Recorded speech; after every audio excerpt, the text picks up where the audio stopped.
So we're going to watch through them together.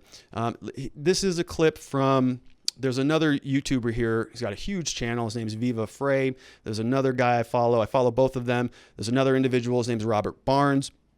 And we have two other individuals who I'm not familiar with, but they did this multi-stream podcast, and I think we've got some good clips for it. So let's see what some of these other individuals have to say.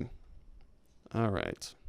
Honestly scared to now make this video, because I believe there's going to be like a little backlash against me, because I don't think anybody really knows the facts of the case. Like the facts that have been put out there have been just straight up lies. I don't like even with the remember the Georgia case with the cop, and they were saying that a taser is not a deadly weapon. It's like, why do they just make up lies like that? You know, the Supreme Court just like last year said it was a deadly weapon, and now they're going to come and say it's not when a cop. It's like, it's insane. I'm sorry, I'm getting on my high horse and pearl.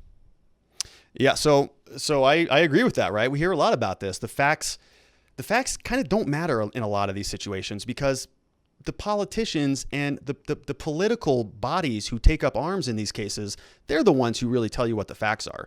They sort of sugarcoat them to serve their narrative. The Republicans come out and they say, hey man, they fired on the cops first. This was a lawful shooting. It's self-defense. We have to give them every benefit of the doubt. These are, men and women who are heroes. They would never do anything wrong. They live by the utmost integrity. We should take their word for it every step of the way. They say that about the cops, and they craft their narrative that way. We heard it from Daniel Cameron, who came out and said there was no body camera footage, or if it was, it all came upon after the scene. Not highly relevant. Didn't mention that Hankinson tried to enter the scene without his escort. Didn't mention that Hankinson went over to the hospital and had a conversation with somebody. I don't know if anybody else got shot that night. Don't think it was the neighbors, otherwise he would have been indicted for something else. Don't think it was Cosgrove, because we didn't hear about him getting a shot. So it must have been Mattingly who was the first one through the door. So was his wife pregnant in the hospital? Was a family member in the hospital? Or was he there talking to Mattingly?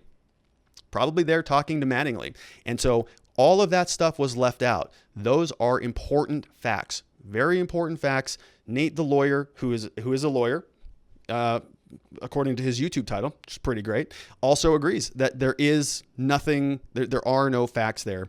And it is frustrating. Now, on the flip side, to be fair, I have heard and seen a lot of the other side. I've seen a lot of people who are, anti-cop, all cops are bad, all cops should be fired, defund the police. They have their version of a narrative, which also isn't any good. We see a lot of the time that they're saying that these were 3 white cops who were out to go murder some black people that night. I don't think that was the case either.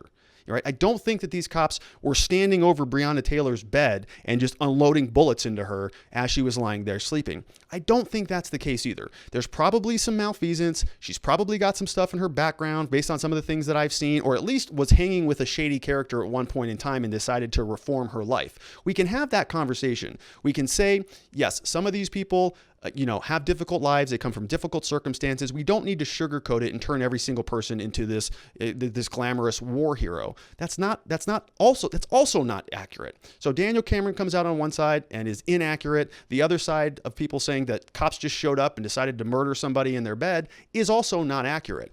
Why don't we try to stick to what actually did happen, and maybe shine some transparency on this stuff? Why is this stuff not disclosed immediately? Why are these body camera footages not out immediately?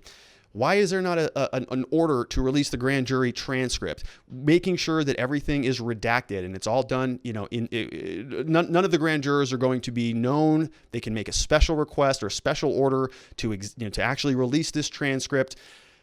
What is going on is really the question. And what is the public going to do about this?